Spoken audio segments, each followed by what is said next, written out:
काय मस्त पीठ आंबून तयार झालं ना.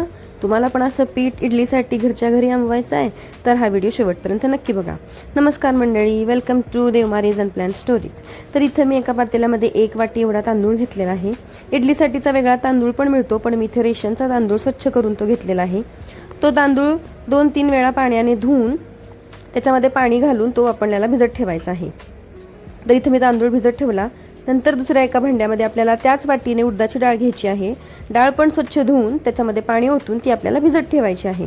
तर इथे मी स्वच्छ डाळ धुवून घेतली आणि त्याच्यामध्ये पाणी ओतून ही डाळ 4 ते 5 तासासाठी भिजत ठेवली. पुन्हा एका वाटीमध्ये मी थोडेसे पोहे घेतले, त्यामध्ये थोडीशी हरभऱ्याची डाळ आणि थोडी तुरीची डाळ घालून हे देखील मिश्रण स्वच्छ धुवून पाणी ओतून भिजत ठेवले. त्यानंतर मी दुसऱ्या वाटीमध्ये थोडेसे मेथी दाणे घेतले आणि तेही भिजत ठेवले.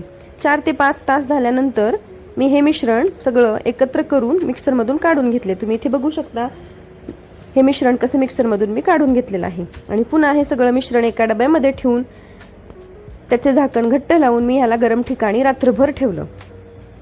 दुसऱ्या दिवशी सकाळी जेव्हा मी हा डबा उघडला तेव्हा तुम्ही हे पीठ किती छान फर्मेंट झाले बघू शकता. या पिठामध्ये मी कुठलाही इनो किंवा सोडा टाकलेला नाही.